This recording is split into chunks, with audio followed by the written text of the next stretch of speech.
Bonsoir à toutes et à tous et bienvenue sur Radio Ici et Maintenant 95.2 FM. On se retrouve ce soir dans le cadre du magazine Santé et Spiritualité. Vous pouvez nous écouter sur le site icietmaintenant.com, également sur le canal 9A de la RNT 24 heures sur 24, sans oublier la possibilité de nous écouter bien sûr aussi sur 95.2 FM. Ce soir, dans le cadre du magazine Santé et Spiritualité, j'ai le plaisir d'être en compagnie d'Aurélien Duhart. Aurélien Duhart est mon invité et également Joyce. Alors pour commencer, Aurélien, bonjour, comment vas-tu? Bonjour Morgane, je vais très bien, je te remercie, je suis très heureux d'être là. Et j'attendais ce moment depuis plusieurs semaines, on l'avait planifié, je suis chargé à bloc, je suis plein d'énergie, j'ai fait le tournesol depuis 2-3 jours, donc j'ai pris l'énergie solaire et j'ai plein d'amour, de bonnes vibrations, de partage, de joie, d'espoir, de libération à vous partager de manière simple et discutationnelle. On va vraiment passer un bon moment. On s'était déjà rencontrés tous les trois, ça avait bien matché et ça va être la continuité. Tout à fait, absolument. Alors je souhaite pour les auditeurs et auditrices préciser que Aurélien, eh bien, tu es 7 fois champion de boxe de taille, coach, conférencier et consultant. Mais au-delà de ces qualificatifs, Aurélien est un être aussi très spirituel. Alors on va en parler justement aujourd'hui. Alors moi et Joyce on t'a rencontré lors d'un bootcamp il y a quelques semaines et nous avons immédiatement ressenti ta belle énergie, ta générosité immense, et donc c'était pour nous naturel d'organiser cet entretien et de faire partager un peu de ton expérience à tous les auditeurs à l'écoute de cette émission. Alors justement Joyce, bonjour à toi également.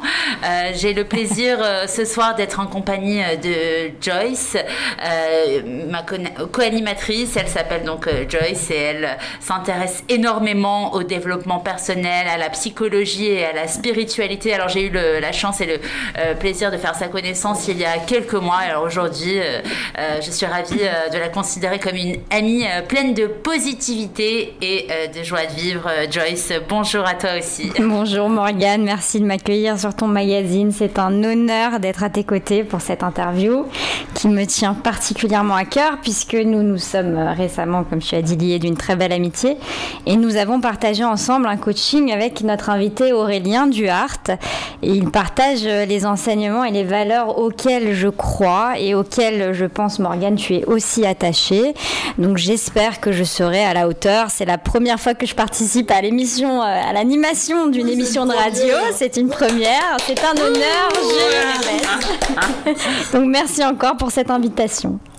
Avec plaisir. Alors on va passer 90 minutes de positivité. On va apprendre pas mal de choses grâce à ton expérience, surtout Aurélien. Alors juste voilà, pour commencer, il y a quelque chose qui m'intrigue sur ton Instagram. À chaque fois quand tu dis bonjour, tu dis bonjour les âmes. Alors aujourd'hui tu l'as pas dit, mais dis-nous pourquoi tu dis bonjour les âmes, Aurélien. Parce que c'est ce que nous sommes. Ah. Je parle à l'intérieur. C'est simple la réponse. Voilà, c'est ce que nous sommes des âmes. Si je parle aux hommes, aux femmes, aux garçons, aux jeunes, aux sportifs, aux maçons, aux plombiers, aux secrétaires, j'en finis pas. Je veux rassembler tout le monde et donc je parle à ce qu'on a en commun. Comme c'est notre âme, notre cœur, nos émotions, nos vibrations. Il n'y a que ça qui m'intéresse. Je m'interdis, quand je regarde un être humain ou quand j'échange, de voir en premier autre chose que ça, une âme, une conscience, une énergie, un mouvement, une identité. Si vous êtes plus dans la matière, appelez ça une énergie, c'est mesurable. Et je trouve que c'est joli, quoi. Les âmes, j'aimais bien dire joyeux anniversaire, mettre des Z partout. Et ça sonne bien. Et là, peut-être je l'ai pas dit parce que c'est pas mon émission, c'est pour ça que je suis invité aujourd'hui. Alors, bonjour les hommes. Voilà, c'est dit. Tu me chauffes aussi. Alors Aurélien, pour commencer, voilà, j'ai fait une petite introduction, mais est-ce que tu souhaites peut-être compléter ta présentation, rajouter quelque chose, nous dire voilà qui tu es Bah écoute, je me connais bien et j'en ai un peu marre de m'entendre parler, de me présenter, donc peut-être que si tu as fait une petite présentation, je me ferai un plaisir de l'entendre, ouais, ça te va ? Et puis je compléterai. La petite introduction que j'ai faite tout à l'heure, voilà, on a dit que tu étais coach, conférencier, 7 fois champion du monde, ce n'est pas rien. 7 fois, Et en plus, là, récemment, on a appris que tu as également écrit un bouquin. Donc voilà, il y a plein de choses, j'imagine, qu'on ne sait pas, mais que tu pourras nous dire sur toi. Alors, ce que je pourrais commencer à dire en premier, c'est qui j'étais avant d'être cette voix que t'entends, la pleine de confiance, pleine de joie, pleine de positivité, et encore avec mes travers, mes peurs, mes doutes. Et je crois que j'ai pleuré 6 ou 7 fois avant-hier. Donc voilà, j'étais un petit enfant fragile. J'ai eu 14 plâtres, 14 fractures, interdit de sport, redoubler les classes, redoubler la 3e, le CM2 pardon, la 3e, la seconde, retourner en BEP, en bac pro. J'ai pissé au lit, je cachais pas quel âge. De 3 ans à 5 ans, j'ai connu une période difficile, 2 mois en foyer, et ça m'a laissé des traces indélébiles que j'ai encore aujourd'hui. Et la différence, c'est qu'aujourd'hui, j'en souffre moins, je sais quand elles arrivent, et je sais à qui confie mes fragilités. Mais véritablement, ces 7 premières années, puis je crois que c'est ces 1000 premiers jours, ces 3 premières années, on ne sait pas ce qu'on a vécu. Et l'éloignement familial, une maman qui travaille trop, un manque affectif à ce moment-là, crée ces trucs qu'on traîne toute notre vie. Et donc moi, ces 14 déménagements, le fait d'être placé 2 ans en famille d'accueil aussi, j'ai imprimé cette fameuse plaie de l'abandon, quoi. Tu ne comptes pas, tu n'as pas de valeur, on te met là, on te déplace, tu passes après. Donc je me suis dévalorisé, donc j'avais un corps fragile, les épaules en avant, et j'étais nul en tout parce que je me trouvais pas de valeur, j'en voyais pas dans les yeux des autres. Et donc j'ai vécu à peu près comme ça jusqu'à 13-14 ans. C'est long, hein. Mais je le dis tout de suite, c'est plein d'avantages d'être une victime. Oh là là, soyons honnêtes, hein. Soyons honnêtes. Hein. Un des thèmes que je voulais surtout aborder avec toi, c'est que en fait, peu importe d'où on part, tout est possible dans la vie. Il faut pas écouter justement ces croyances limitantes. Il y a un vrai travail qui est intéressant, enfin de parler du travail du mental, comment on peut programmer son mental, comment on peut dépasser toutes ces fausses vérités qu'on se crée sur nous-mêmes. Et ça, je voulais en parler avec toi parce que je sais que tu en parles beaucoup et c'est hyper important et je pourrais aussi te partager moi mon expérience avec ça, mais c'est hyper intéressant d'entendre d'où tu es parti et enfin, justement, est-ce que tu peux nous raconter comment tu es passé de cet enfant chétif à un champion en fait de boxe, en plus dans un sport de combat, donc tu avais des fractures, c'était des fractures, j'étais vraiment interdit de sport, quoi. On passe du tout au tout, donc c'est hyper intéressant de suivre ton parcours. Ta question est super pertinente. Qu'est-ce qui a fait ce switch, quoi? On va parler un petit peu côté terrien, côté égo, côté matériel, mais j'ai envie de vous dire, vous avez lu Le vilain petit canard? Vous l'avez lu, c'est un tout petit truc, tout fragile, tout noir, qui ne se sentait pas aimé, et à la fin, il est devenu un beau et majestueux cygne. Comme nous tous, c'est notre chemin. On était tous à une rencontre entre un ovule et un spermatozoïde, on était un petit haricot, on était ce petit truc, ce bébé fragile, qui se chiait dessus, et on est devenus les êtres que l'on est. Donc il y a un programme interne dans chaque être humain, développe-toi. Et après, nous, on va se raconter, ce sont les épreuves de la vie, c'est telle rencontre, mais bien sûr, ça c'est sur un point de vue terrestre. Quand un gland, vous plantez un gland dans le sol, il devient un chêne. Il vous raconte pas que c'est parce qu'il est tombé loin d'un arbre ou c'est parce que le jardinier l'a pas arrosé l'autre chêne plus que lui. Il pousse. Il pousse. Vous regardez un animal de compagnie, il grandit. Il vous dit pas, bon, faut que je grandisse parce que ma maîtresse, elle me sort pas assez, donc il faudrait que je sorte maintenant moi tout seul ou j'aille m'acheter mes croquettes. Il grandit. La vie, elle a un programme de développement. Soit tu te développes, soit tu meurs. On est comme des plantes vertes. Alors bien sûr, après, dans nos histoires personnelles, ce sont des douleurs et des rencontres. Donc la première chose qui, comme je te le disais, pour revenir un peu sur le rôle de la victime, quand j'avais ces plâtres, on t'ouvre les portes, on est gentil avec toi. Les mamans, les filles sont très maternantes. Tu penses qu'elles s'intéressent à toi, tu vois, mais elles voient pas de beau gosse, elles ne voient pas un père potentiel, elles voient pas un amant, elles voient pas même pas un bon copain. Elles voient cette pulsion que vous avez de vous occuper des autres, tu vois. Donc c'est très victimisant. Et en même temps, voilà, on te porte ton cartable, on te questionne, mais t'existes d'une manière où t'es un boulet, quoi. T'es fragile et tu peux t'enfermer là-dedans. Et donc ce qui a fait le switch, c'est l'adolescence. La puberté, ça va d'être une victime, machin, mais tu vois la boum après qu'il y en a certains, toi tu repars tout seul ou avec tes copains, puis il y en a certains avec celle qui était la plus jolie, la plus pimpante, l'autre qui a une mobilette ou qui fait un peu de pompe ou qui a des bonnes notes, il repart avec. Ah, c'est ça qui t'a motivé? Mais complètement, arrêtons de nous mentir, c'est l'amour. Écoutez bien, première punchline, hein. Tout ce que tu ne fais pas par amour, tu le fais pour l'amour. L'amour de ma mère, je l'avais. L'amour de mon père, bon, c'est un peu compliqué, il est à l'étranger, j'ai eu un père de substitution, donc j'avais une présence paternelle, j'avais des copains, j'avais de l'amour, mais il y a un jour, il y a un truc, on a tout à la maison et on se regarde, il y a un amour incomparable, il faut que je fusionne avec quelqu'un, il faut que j'embrasse, il faut que je goûte, il faut que je pleure, il faut que je séduise, c'est la vie, quoi. Regardez ces parades nuptiales que font les pigeons, arrêtez-vous.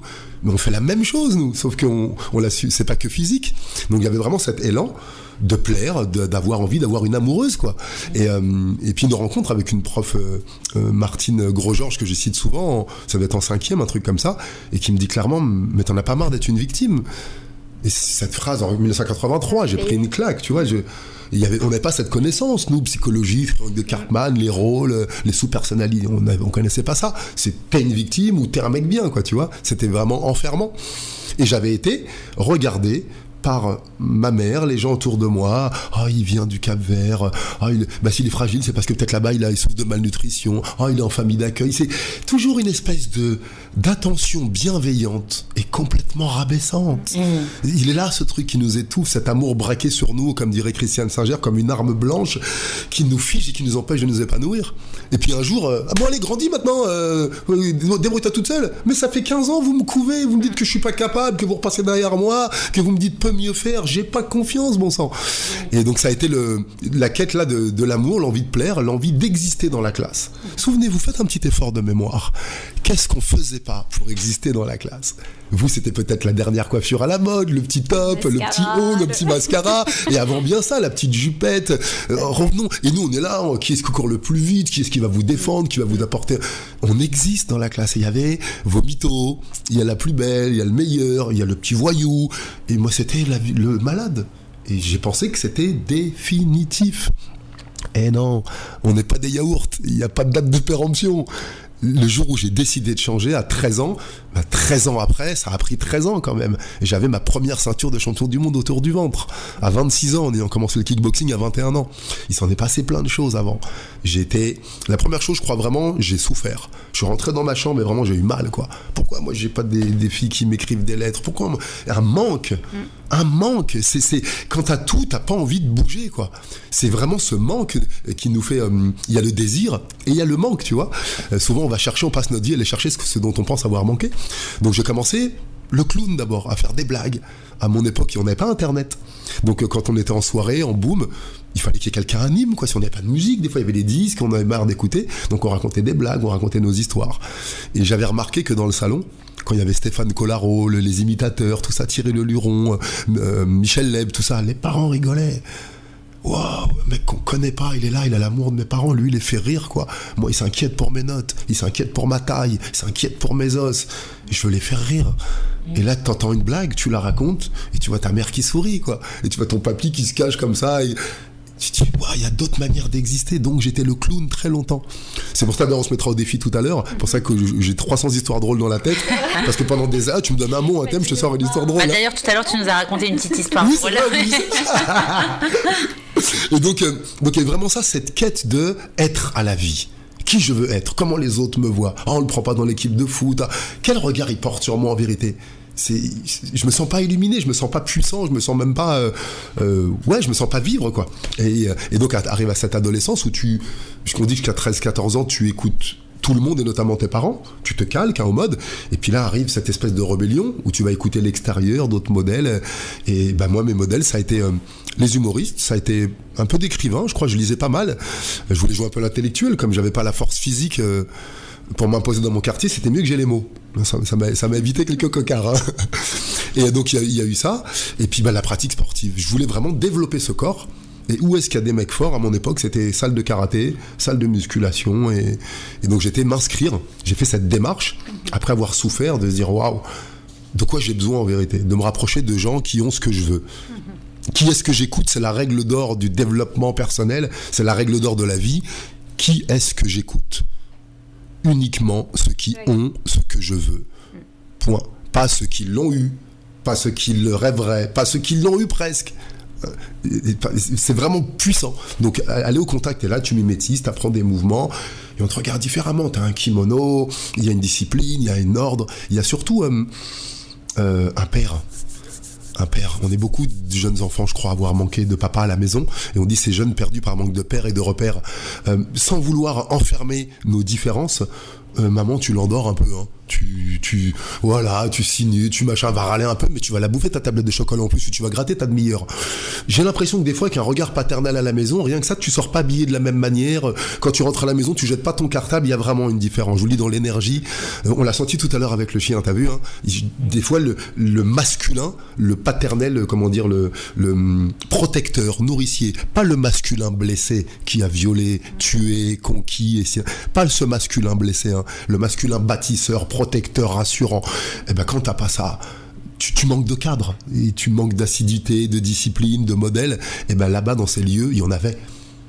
On parle pas, on fait des trucs, on pose pas de questions.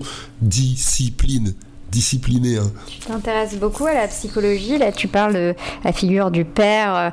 Est-ce que tu as lu beaucoup de choses sur la psychologie? Est-ce qu'il y a un type de psychologie qui t'intéresse en particulier? Jung, Freud, je sais pas. J'ai fait beaucoup de livres audio, j'aime bien entendre. Je me suis intéressé beaucoup à ça quand j'ai raccroché les gants. C'était officiellement en 2011, mais je me suis beaucoup intéressé à tiens, mais qu'est-ce qui se passe dans ma tête? J'entendais, il est fou, on sait pas comment on fonctionne. Donc la psychologie, pour moi, c'est qu'est-ce que c'est qu'un être humain et comment ça fonctionne, tu vois? Moi, je m'y suis intéressée aussi. Alors, la chose qui m'a surtout intéressée, j'ai pas tellement trouvé des réponses dans l'étude propre de la psychologie. Enfin, en retournant dans mon enfance, j'ai essayé de comprendre les schémas. En fait, moi, ce qui m'a vraiment aidé dans mon parcours et à sortir de ce sentiment là, dont tu as parlé, quand on se sent comme une victime à l'adolescence, quand on attend des autres qui nous rendent heureux, quand on trouve pas en fait le bonheur qu'on cherche. Moi, enfin, j'ai compris quelque chose, mais c'était à travers un livre, pas à travers la boxe, c'est que la pensée agit sur la matière. Et tu l'as dit souvent, la pensée agit sur la matière. Et je trouve ça, au-delà de chercher dans la psychologie quel rôle a eu mon père là-dedans, dans tout ça, je pense qu'on peut s'affranchir de toutes ces, en fait, ces facettes-là de la psychologie. Enfin, c'est comment on peut appeler ça, tous ces événements qu'on a vécus, enfin. Et on peut, en fait, enfin, il est très important de prendre conscience de son dialogue intérieur et d'analyser si celui-ci nous est favorable ou non. Et il y a de nombreuses méthodes pour ça. Donc je ne sais pas si tu veux en parler. Enfin, toi, est-ce que tu as eu une méthode? Parce que tu as l'air de dire que tu as eu un déclic. Mais moi, par exemple, j'ai pas eu ce déclic-là, mais j'ai trouvé des méthodes dans des best-sellers, dans des livres de développement personnel, justement. Donc j'avais lu Le secret de Rhonda Burns sur la loi de l'attraction. J'avais lu celui d'une thérapeute américaine, Louise Hay, qui s'appelle Transformer votre vie. C'est ça qui a complètement changé ma vie. Et grâce à ces livres, voilà, j'ai appris que tout changement, enfin avant tout changement possible dans ma vie, il y a d'abord un changement à effectuer en moi. C'est la célèbre citation de Gandhi: commencez par changer en vous ce que vous voulez changer autour de vous. Et c'est tellement vrai, parce que si petit on nous a répété qu'on était quelqu'un de maladroit, il y a de fortes chances pour que ça soit devenu un trait de notre personnalité. Et qu'on ait c'est possible que vous ayez retenu cette information et que vous en avez fait une croyance. Mais ce qui est génial, c'est que tout cela est modifiable par un travail, par une discipline qu'il est possible de mettre en place. Et par ton expérience, tu es la preuve réelle qu'il est possible, grâce au travail du mental, d'accomplir, parce que tu dis que ça t'a pris 13 ans. Donc qu'est-ce qui s'est passé pendant ces 13 ans? Et c'est comme ça que tu as pu accomplir, je pense, de grandes choses, et peu importe les cartes qui t'étaient données initialement. Donc, est-ce que c'était juste un déclic pour toi, ou est-ce que tu as eu un processus, une discipline qui t'a permis de devenir... La discipline, c'est d'aller à l'entraînement. La discipline, c'est vraiment ça. Je vais me déplacer le mercredi de 14h30 à 16h30, et le vendredi, c'était après les cours, je suis là-bas. Donc c'est vraiment ça. Écoutez bien, discipline. J'ai pas de discipline. Moi, je suis pas discipliné. Bah, tu viens de le dire. Disciple inné. Nous sommes des disciples innés, nous sommes faits pour apprendre. Et quand tu n'apprends pas, tu meurs en lisant encore, ou tu régresses. Et avant, t'as pas de discipline. tu regardes pas ton portable tous les jours dès que tu te réveilles. C'est la même chose tous les jours, c'est de la discipline. Tu consommes pas les mêmes mauvais produits tous les jours, c'est de la discipline. T'entretiens les mêmes pensées négatives, c'est de la discipline. Tu vois le même cercle d'amis où tu stagnes, où t'évolues pas, c'est de la discipline. Tu répètes les mêmes phrases, la discipline, je sais même plus ce que c'est. Et ce qui est maintenant bien, on peut changer ses programmes, comme tu disais, peut-être la base, c'est que moi je l'ai fait à 13 ans, tout ça, comme on l'a tous fait, on a tous vécu des difficultés dans nos vies sans avoir entendu parler de développement personnel, de PNL, de Gestalt, d'hypnose, de métaprogramme. On a changé. Voir un enfant, il met la main au-dessus de la flamme, il la remettra plus parce qu'il a appris par la sensation. Donc peut-être que par le corps, c'est un accélérateur. Et donc oui, c'était ces transformations, je pense, classique et courante à tout être humain. Et ce qui a été super chouette en fin de carrière, maintenant vraiment merci Jess de me l'avoir rappelé, parce que je me souviens qu'on a une mémoire sur les 3-4 dernières années. Tous ces bouquins-là, je les ai écoutés en livre audio et j'étais là sur mon ordinateur et je passais autant d'heures de 2009 à 2013-2014. Je les ai tous faits, réfléchissez, devenir riche, comment se faire des amis, aussi, ah oui, votre désir et votre ordre, essayez de trouver ça, votre désir et votre ordre. C'est 14 CD, c'est 14 heures de conférence et c'est vraiment celui-là qui m'a mis sur la voie et j'ai pris une claque sur la viande, l'alimentation, la puissance des pensées, le repos, l'être, mais et à bas, je crois cette conférence elle valait $10 000 je crois l'après-midi et les CD n'étaient vendus, c'était un accord que par les gens, je crois que c'est qui avait fait la conférence et il était vendu pareil 1000 ou 1500 € et il est vraiment formidable. Je me rappelle il y avait le jour de l'an et j'étais chez les amis à la fête comme ça et je m'étais dit que tous les jours à 1h du matin j'écoutais et je me suis barré d'un jour de l'an pour aller écouter mon numéro 8 ou 9 parce que j'en pouvais plus quoi. Donc il y a eu ça, ces phases d'intégration. Ce qui m'a aidé maintenant avec le développement personnel, c'est que quand j'étais petit, ouais, je serais karatéka, ouais, je vais y croire, je rêvais la visualisation, je le dis dans mes conférences, il y a un magazine où je le regardais tout le temps, de 13 ans à 26 ans, il m'a jamais quitté, et j'ai fini dans ce magazine plein de fois. Et donc il y avait cette imagerie mentale, cette persistance rétinienne. Déjà inné en fait. C'était dans moi. Ouais, c'était dans moi. Moi je l'ai appris. Voilà. J'ai appris qu'il fallait que je visualise, qu'il fallait. Et justement, oui. Justement par rapport à la visualisation, ce qui nous a vraiment donné envie en fait de réaliser cette interview, c'était surtout ta façon d'enseigner, puisque comme on l'a dit précédemment, on t'a rencontré lors d'un cours de bootcamp, et puis en fait on a vu ta volonté d'apprendre à tes élèves les mouvements de manière extrêmement pédagogique et également spirituelle. Alors tu nous as fait faire un exercice, tu nous as fait faire un mouvement, puis tu nous as demandé de répéter ce même mouvement avant de le répéter. Cette fois-ci, tu nous as demandé en fait de visualiser la chose et d'imaginer qu'on pouvait aller plus loin. Et unanimement, tout le monde a réussi cet exercice. Et c'était vraiment, personnellement, quand j'ai réussi l'exercice, une fois que tu nous as dit bon, maintenant fermez les yeux, pensez que vous allez imaginer. Oui. Et j'ai trouvé ça vraiment extraordinaire et justement je me suis dit que ça pourrait être extrêmement intéressant aussi de partager nos auditeurs et auditrices l'importance de la visualisation, puisque tu en avais également parlé lors de ce cours. Donc si tu pouvais peut-être nous en dire un petit peu plus ce soir, ce serait avec plaisir. Merci beaucoup de passer du concept à comment on le vit.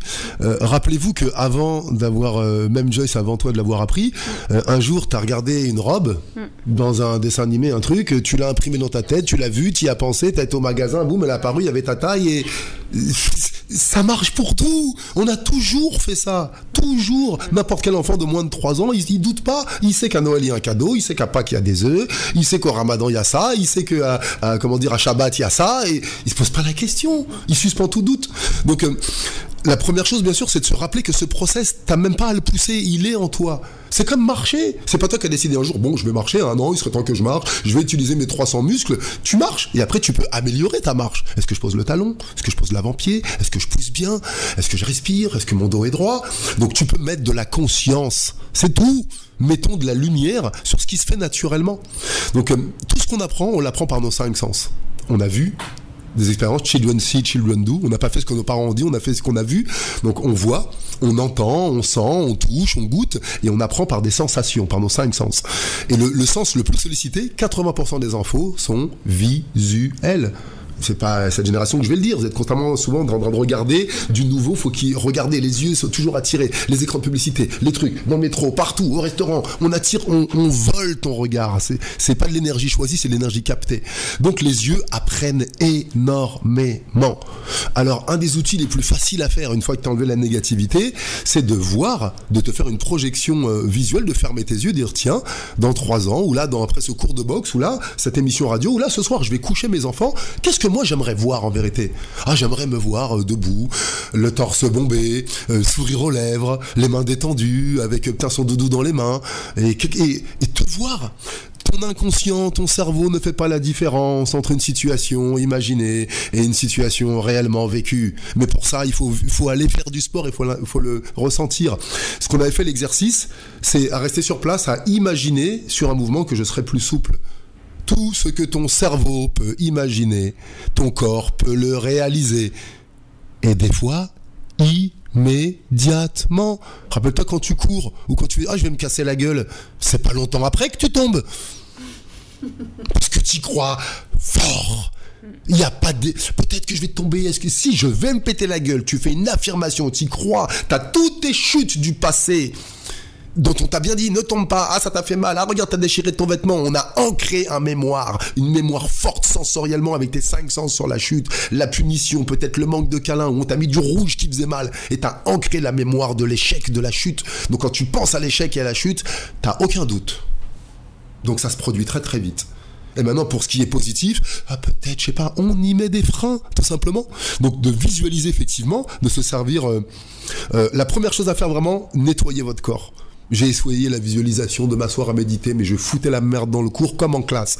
Déchargez-moi le yang, faites de la contraction musculaire de tous les muscles, faites 30 burpees, tapez dans un oreiller, faites imaginer que vous montez une colline, d'halter comme ça pour vider l'énergie. Tant que tu as une résistance, une tension, une problématique, un nœud, une peur, ta créativité, ta joie, ton inconscient ne peut pas imaginer. Ton ego va te faire croire que tu imagines, mais c'est juste, il n'y a pas de sensation. Tu peux voir, ah oui, je vois, dans 3 ans, je serai là, j'entends mes enfants qui me disent c'est super. Et au niveau de ta vibration, c'est comment? Faut le ressentir. Faut ressentir la joie. Les sens t'aident à te connecter à ce 6e sens, justement, ces sensations corporelles, l'euphorie, l'accomplissement. Donc moi, je vous dis, gagnez du temps. Qui d'entre vous a déjà reçu un cadeau? Tous. Qui d'entre vous a déjà reçu un bisou, une félicitation, un remerciement, un diplôme? Vous avez tous vécu ça. Ok, arrête-toi, prends un papier tout de suite. C'était quand? C'était mon BEPC, c'était mon bac, c'était quand j'ai demandé ma femme en mariage, je sais pas. Arrête-toi. Et qu'est-ce que j'ai senti à ce moment-là? Ferme les yeux et ressens de la joie, note-le, de l'impatience, note-le, de la trépidation, note-le. C'est avec quelle couleur, c'est avec quelle odeur. Et s'il y avait une image, s'il y avait une représentation, et c'est ça qui est puissant. Votre cerveau est trop fort. Votre cerveau, il imagine, ouais, mon patron, je le vois comme un monstre, avec des cornes, il a une fourche, il va m'empaler, il va me payer. C'est une image. Eh ben, arrête-toi. Accepte cette image, ouais, dans mon patron, il y a ça, il y a ce monstre-là, comme dans moi. Et maintenant, je vais voir moi ce que je veux. Et visualise-le, assis, sur une licorne, en bleu, avec un gros nez rouge, en train de manger des pop-corn violets, et de cueillir des pâquerettes, et de t'accueillir. Et tu verras dans quelle vibration tu vas dégager. Ça peut paraître simpliste comme ça. Faites-le. C'est comme le bootcamp, je pourrais t'en parler des heures. C'est comme ton plat préféré. Invite-nous à le manger, ça sert à rien d'en parler. Mais vraiment, rappelle-toi que c'est un process naturel. Et je vais l'illustrer tout de suite. Par les 5 sens, on appelle ça le VACOG. Tous ceux qui travaillent sur les représentations changent l'image que tu avais, la visuelle. Ensuite, le A, le auditif, de changer ce que tu as entendu. Ensuite, le K de kinesthésique, les ressentis, chaleur, tension, stress, ainsi de suite. Ensuite, le O de olfactif, l'odeur. Et ensuite, le G de gustatif. Si tu connectes 3 ou 5 sens pour une nouvelle expérience, tu apprends beaucoup plus vite. Plus il y a de sens physique connecté, plus l'apprentissage est rapide et pérenne. Regardez maintenant, je vais vous faire, sans PNL ni rien, je croise un gars de quartier, je vais même faire un gros cliché. Hein. Ouais Aurel, il m'est arrivé une embrouille. Ouais, tu sais, j'ai vu l'autre là. Visuel. Tu sais ce qu'il m'a dit l'autre connard là? Auditif. Ah, ça m'a foutu le seum. Le seum, il a de la tension. Kinesthésique. Ah, cette histoire, elle pue la merde. Ça sent pas bon. Olfactif. Et même là, à ce moment-là, tu peux déglutir parce que t'as un goût de merde dans la gorge. Demande à quelqu'un de te raconter un problème, il va te faire un VACOG. Questionne-le, super précis. Maintenant, Aurel, il y a quelques années, j'aurais dit, t'as été à l'émission de radio là? Ouais, c'était super, c'était sympa, les meufs, c'est tout cool, ouais, ça va. Qu'est-ce que j'imprime là? Non. Je suis arrivé, j'ai vu un bâtiment de ouf. C'était un jeu de piste, on aurait dit Fort Boyard. Il y avait des portes de partout. En plus, j'arrive juste au moment d'une petite vieille. Elle voit le grand Renoir arriver derrière. Je l'ai senti vibrer, elle avait peur. Derrière chaque porte, tu sais, elle était comme ça. Donc il y avait cette tension, tu vois. Et puis je suis venu à vélo, j'ai traversé tout Paris. J'ai pris le temps de soleil pour moi.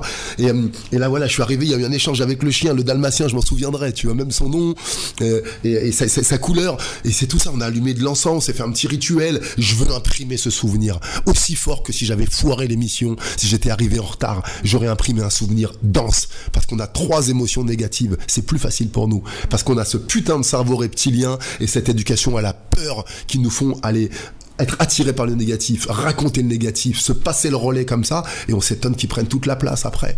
C'est pas grave. Réapprenez à le faire dans le positif. T'écris VACOG de V-A-K-O-G. Et quand je raconte une histoire à quelqu'un qui a des oreilles, qui m'aime, qui m'écoute, vraiment, je lui dis ce que j'ai vu, ce que j'ai entendu, ce que j'ai ressenti, ce que j'ai senti, et tu peux même te projeter comment je me sens dans cette histoire. Je me suis senti aimé, je me suis senti valorisé, je me suis senti important, et là, tu vas justement nourrir tout cet être, ces parties blessées. C'est juste un déséquilibre, comme tu disais. Quel que soit ce que tu aies vécu, change ta manière de penser, et l'amour que tu n'as pas reçu de ton père, donne-toi le toi. L'amour que tu penses pas avoir reçu de ta mère, donne-toi le toi aujourd'hui. L'amour que tu reçois pas de ton chéri ou ta chérie, ta femme ou tes enfants, de ton chien, donne-toi le à toi aujourd'hui. C'est tout un travail et ça commence par faire du nettoyage. Faut pleurer, faut crier, faut remettre le corps en mouvement. Purgez-moi ce corps-là. Mangez des fruits, des légumes et buvez de l'eau pendant 3 jours. Simplifiez. Vous avez déjà vu un écureuil aller chez le nutritionniste, un rat d'égout, même un bébé de 6 mois qui est abandonné dans une maison, il sait quoi manger, tu le retrouves 3-4 jours après, ils ont survécu, ils ont mangé. Donc refaites-vous confiance, et pour ça il y a une chose à faire: nettoyage. Faites de la place, faites de la place. Et qu'est-ce que tu penses de la gratitude? Parce que moi je pratique ça, la gratitude, et ça m'aide parce que justement c'est ce dont tu parles, toutes ces petites émotions positives, se concentrer en fait sur tes bonnes émotions plutôt que de parler des mauvaises expériences. Et moi ce que je fais, c'est un peu quelques minutes par soir, je repense à ma journée et toutes les petites choses qui m'ont fait me sentir, qui m'ont donné un sourire, des choses simples en fait qui m'ont apporté du bonheur, et toutes les petits coups de chance que j'ai eu, ou toutes ces petites expériences que tu as vécues quand tu es arrivé ici, la vieille dame, tout ça je me le rappelle, et en fait ça me fait ça me procure de très bonnes émotions, et c'est souvent suggéré dans tous les livres de développement personnel où ils disent il faut pratiquer la gratitude, et c'est vrai, tu peux même écrire une liste de choses pour lesquelles tu es reconnaissant dans ta journée, et ça je trouve ça hyper utile. Est-ce que tu pratiques des choses comme ça? Oui, c'est un outil super puissant que tu fais, et effectivement je le fais encore tous les jours aujourd'hui, c'est un des seuls que j'ai gardé. Pour être efficace, soyons binaires. Dans la vie, soit tu as l'abondance, soit tu vibres l'abondance, j'ai suffisamment de choses, soit tu vibres le manque. Et à chaque fois que tu dis merci, tu confirmes à ton inconscient que tu vibres l'abondance puisque tu as reçu quelque chose. Donc ça met un petit peu de temps. Et vous avez vu des fois, même cyniquement, quand on est énervé, tu viens pas au rendez-vous, merci. Même quand on est vénère, on dit merci. Merci. Comment ça se fait? Parce que ça nous libère, ça nous soulage. Je dis j'ai pris une bonne leçon encore, je me suis fait avoir, c'est pas grave. Donc effectivement, au lieu de compter vos manques, comptez vos bénédictions dans le travail de nettoyage et de redémarrage, où que tu en sois dans ta quête humaine. Si tu es plutôt dans le positif, remets un coup de gratitude, parce que tout ce à quoi tu dis merci, la vie t'en donne davantage. Merci ne te coûte rien. Donc tu donnes, tu vois, c'est vraiment quelque chose, on te demande pas de donner de l'argent, on te demande pas de donner même des compliments, au début juste des merci, ça peut être un signe de tête au début, ça peut être un pouce en l'air, après si tu le verbalises c'est plus puissant. Mais on pense que c'est facile à dire, mais en fait quand on le pratique vraiment, on le ressent, ça existe vraiment, et après il y a des gens qui pensent que c'est n'importe quoi. Qui disent pas merci, ces gens-là, je veux bien voir leur niveau d'énergie. Mais en fait quand tu le fais vraiment, ça marche. Ouais, ça marche. Faites-le avant. Et pourquoi le matin au réveil et le soir au coucher? Parce que c'est les 2 moments où ton inconscient est le plus accessible, où t'es le moins pollué, et les 20 minutes avant ton sommeil vont conditionner ta nuit. Alors soit tu regardes des assassinats, tu peux regarder des mélodrames, tu peux regarder du porno, tu peux regarder des meurtres, et tu vas t'étonner que tu fasses des nuits agitées ou bizarres. Dis merci, regarde des choses plus cool, et tu vas vraiment t'endormir, même si t'as passé une journée de merde. Écoutez bien, si le souvenir du malheur, c'est aussi le malheur immédiat, on fait un truc là, t'as vu depuis tout à l'heure, ça vibre bien quand même là, entre nous. T'as vu ça, regarde là, souviens-toi du dernier ex, toi qui m'écoutes, avec lequel t'as galéré, avec lequel c'était difficile. Maintenant, s'il te plaît. Voilà, laisse juste venir son visage et son prénom, juste ça. T'as vu tout de suite? Qu'est-ce qu'on sent immédiatement? Lourdeur, abattement, tristesse. Il est pas là! Il n'existe plus, c'est ma voix qui t'ai dit. Tu vois que l'échelle de temps, elle n'existe pas. Le souvenir de quelqu'un qui t'a fait du mal, il y a 6 mois, il y a 1 an, il y a 10 ans, il y a 15 ans, c'est le malheur immédiatement. Ok, zappe cette personne et souviens-toi d'un ex, je sais pas lequel. Je prends souvent les ex parce que c'est intense l'amour, c'est puissant et c'est fort, il y a des choses, des fois c'est indélébile quoi. C'est un super moteur. Et voilà, j'en sais rien. Laisse venir un visage comme ça où il y a eu un truc génial, un cadeau, une étreinte, un bisou, un partage, une rencontre, un sourire. Laisse-le revenir lui maintenant, remplace-le, efface, change de chaîne. L'ex, je crois que c'est pas le bon exemple. Pardon, parce que souvent on l'associe. Parce que là, il va nous manquer du coup. Ouais, à propos de la blague sur les ex. Plutôt ton futur, voilà, quoi. Là, voilà. Imagine ton futur. Mesdames, arrêtez de nous appeler mon chéri, mon doudou, mon bébé. Ça finit toujours par l'autre connard. Exactement. Mais souvent, quand c'est un mec, souvenez-vous. Bah, c'est pareil pour les hommes. Souvenez-vous de ce qui vous a attiré, ce qui vous a excité, qu'on a brûlé. C'est ça, faire la paix. Donc voilà, c'est juste pour te dire que ceux qui ne croient pas que la négativité, que la pensée positive fonctionne, c'est parce que la pensée négative, et ils sont dans ce cercle, et c'est leur manière de faire. Donc tout simplement, c'est très difficile de switcher. Dans un cercle vertueux, soit t'es dans Exactement. Alors c'est le moment de faire la première pause promotionnelle. On va partager, Aurélien, les informations te concernant pour que nos auditeurs puissent te retrouver après cette émission. Donc on va poursuivre la discussion dans quelques instants. Poursuivez l'écoute de l'émission Santé et Spiritualité sur Radio Ici et Maintenant 95.2 FM. Vous pouvez dès maintenant prendre de quoi noter pour connaître les coordonnées de notre invité Aurélien Duhart.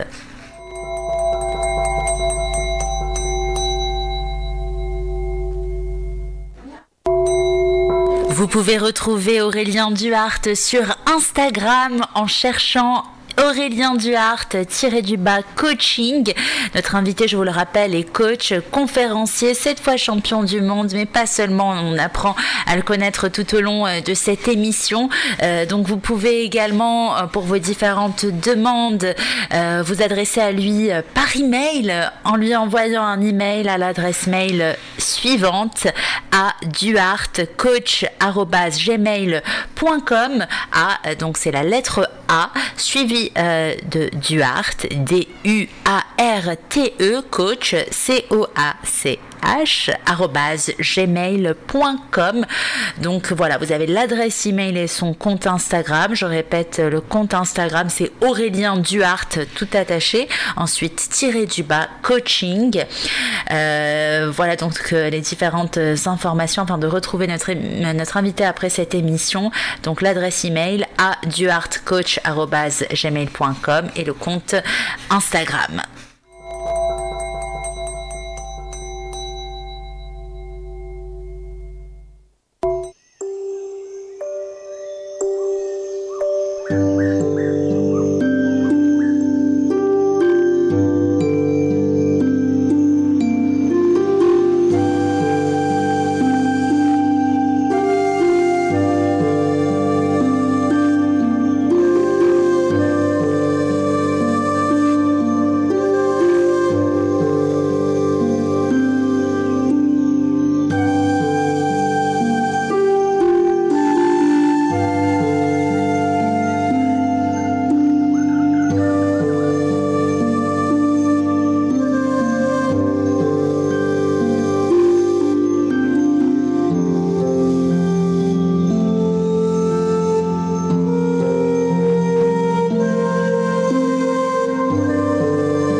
poursuivons l'émission sur Radio Ici et Maintenant 95.2 FM en compagnie de Joyce, co-animatrice de l'émission, et notre invité Aurélien Duhart. Alors on a parlé quand même de pas mal de choses et il nous reste encore pas mal de choses à voir. Et Aurélien, voilà, on a remarqué que tu te disais sur ton compte Instagram, révélateur de champions et championnes. Alors toi-même tu es un vrai champion. Justement, est-ce que tu peux nous dire comment on peut devenir champion? Alors je pense que tu nous as quand même un petit peu expliqué précédemment, mais voilà, nous dire finalement quel est l'état d'esprit d'un champion. Est-ce que tout le monde peut le devenir, oui ou non? Dis-nous en plus. Oui, merci. Bien sûr que... Allez. Vous permettez que je vous réponde avec un petit texte? Allez, on écoute.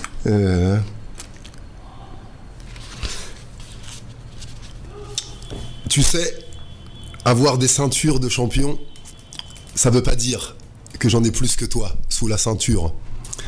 Moi aussi, j'ai peur. Nous sommes tous des champions. Tu es le champion, la championne de ta vie. Et je rêve avec toi aujourd'hui, sur Radio Ici et Maintenant, de la célébrer cette vie, de la fêter, de rêver d'apprendre, de grandir, de faire la fête avec un peu moins de cadavres dans nos assiettes. Tu es le champion, la championne de ta vie. Le champion, c'est on a des mythes, on a des modèles, des héros, tout fonctionne avec des représentations. Ah, je veux être secrétaire, ah, je veux être majorette, ah, je veux être pompier. On avait tous des rêves grands, il y avait des personnes qui nous inspiraient et on voulait avoir des métiers impactants. Et même, je veux être trader, je veux être animatrice radio, je veux être vendeur. On a des modèles. Donc, le modèle qui percute bien, qui marche bien, auquel tous on a été nourris, nous les petits garçons, c'est les champions. À qui on donnait le micro, qui on adulait, qui gagne beaucoup d'argent. Le champion, si j'avais grandi dans une autre civilisation, on m'aurait dit le héros. Si j'avais grandi peut-être au siècle dernier, on m'aurait dit le chevalier. Si j'avais grandi en Asie, on m'aurait dit le samouraï. On a chacun des appellations comme ça. Dans le terroir français, le bon père de famille. Tu vois, la personne qu'elle a, j'en sais rien, le maire, le docteur, le chaudronnier, celui qui fait quelque chose. Donc, cette image, elle parle à tout le monde. Le champion, c'est celui qui est en haut, qui a réussi. Alors, il y a les champions sportifs d'une coupe, d'un championnat, d'un titre. Et puis, il y a ta vie. Tu peux décider de voir ça un peu comme un jeu, comme un parcours sportif. Et puis, des fois, tu donnes des challenges. Je vais être le champion de ma vie. Là, je veux, améliorer ma santé. Là, je veux améliorer mes finances. Là, je veux améliorer mes relations. Ça donne des challenges et c'est un modèle qui vous parle. Parce qu'être le numéro 1, être le vainqueur, être le premier, je trouvais ça un petit peu champion. Ça fait quelque chose. On voit un petit gamin qui réussit un truc. Alors, champion! Ça sort automatiquement. Ma petite championne, c'est... Et je trouvais que l'image parlait bien. Donc, l'état d'esprit, la première chose à faire, véritable, je le répète encore, c'est d'en avoir marre d'être autre chose. Pas d'en avoir marre. Si t'en as marre, s'il te plaît, ne me contacte pas. Contacte-moi quand on aura marre d'en avoir marre. Ok? Et si tu veux, si t'en as juste marre, je peux t'aider à en avoir un peu plus marre. Faut que je te fasse pleurer un petit peu. Tu sais, la tartine de merde, des fois, faut la bouffer en une soirée, comme ça c'est fait. Et après, tu passes à autre chose, tu vois. Des fois, de se retrouver tout, boum. Vraiment, cette sincérité frontale et brutale que je peux avoir de ce côté complètement chaman et miroir. Parce que j'ai créé aussi la bienveillance, le cadre qui fait que la personne dit allez vas-y maintenant dis-moi ce que je sais déjà et que j'ai besoin d'entendre une voix extérieure, et que si c'était mon père, ma mère ou mon copain, je me boucherais les oreilles, tu vois. Mais donc c'est vraiment cette sincérité et ça vient souvent. Ouais, est-ce que ta vie te va? Est-ce que ça va, ça? Est-ce que ce surpoids te va? Est-ce que cette mauvaise alimentation te va? Est-ce que cette tension, cette apathie, cette peur, cette vie un peu fade, cet arrière-goût de pisque, est-ce que ça te convient? Est-ce que tu te vois 5 ans, 10 ans, 15 ans, 20 ans comme ça? Ou autre chose, ça va peut-être déjà bien pour toi. Et est-ce que, ce divin surplus, ce petit truc-là, qui est là au bout tu vas t'en passer? Tu vas décider, ok, j'ai essayé tout, j'arrête là. Non? Donc, l'état d'esprit, il est là, de savoir que la vie est abondance, la vie est riche, la vie est joyeuse et il y a ta part. Sans que ça manque aux autres, viens la chercher. Sinon, tu sais quoi? Tu crées une injustice. Si tu ne vas pas chercher ce qui te revient, si j'étais pas là devant ce micro à parler haut et fort, j'utiliserais pas le talent que ma vie m'a donné et j'en porterais pas les bénéfices et je serais en train de gaspiller mon énergie à faire quelque chose d'autre. Ouais, mais tout ça, ça nécessite du courage en fait, que pas tout le monde n'arrive à trouver. Et je voulais qu'on parle justement du thème de la peur parce que moi, ça a été un gros frein dans ma vie et je voulais qu'on parle de ça avec toi parce que tu as beaucoup de choses à partager sûrement là-dessus. Quand tu es champion, tu dois nécessairement te confronter à cette peur d'affronter quelqu'un sur un ring et j'imagine la peur de se blesser, enfin même de perdre, donc ça doit être immense. Est-ce que tu veux parler de ça? Après, moi je te dirais tout ce qui m'a freiné aussi et qui m'a appris beaucoup de choses. Merci de le rappeler. Écoute bien, tu sais, si je le dis avec autant de joie, autant de motivation, autant de peps, c'est pour te motiver à y croire. C'est pour te motiver à y croire. Ouais, c'est difficile. Ouais, tu vas ramer. Ouais, tu vas pleurer. Ouais, tu vas connaître la solitude. Ouais, tu vas perdre des amis, avoir de la distance, ton corps va se modifier, tu vas passer des nuits à te demander qui. Oui. Et ça vaut le coup.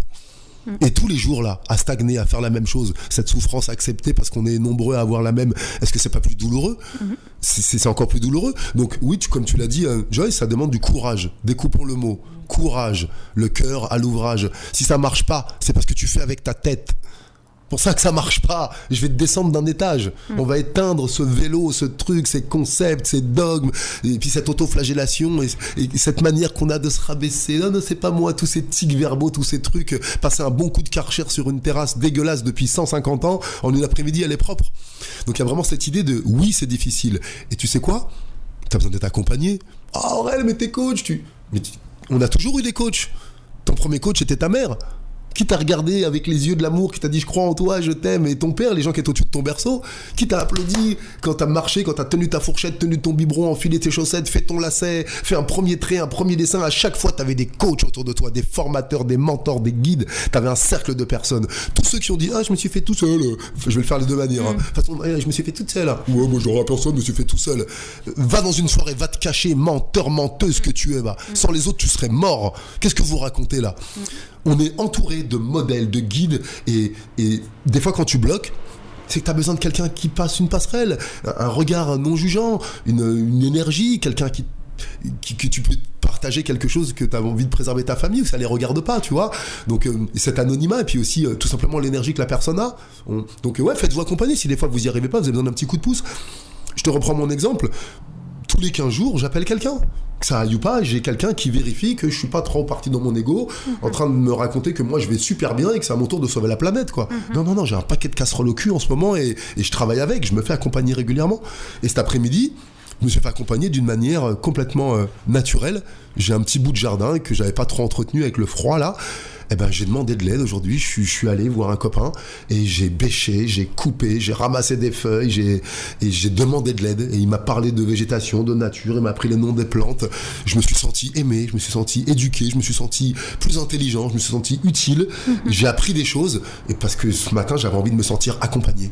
J'aurais pu prendre ma bêche, faire mon truc tout seul, et j'aurais marmonné, j'aurais abîmé mon truc, quoi. Donc accepte que tu as le droit à l'erreur, que ce désir de je suis autonome, j'ai pas besoin des autres, ça nous rend fermés à l'intelligence des autres, ça nous rend fermés à l'énergie collective. Donc c'est vraiment peut-être une des raisons aussi qui fait que tu bloques, c'est que tu as besoin d'aide. Et comme je te disais, l'image du champion, parce qu'elle nous parle à tous, tout part d'une décision.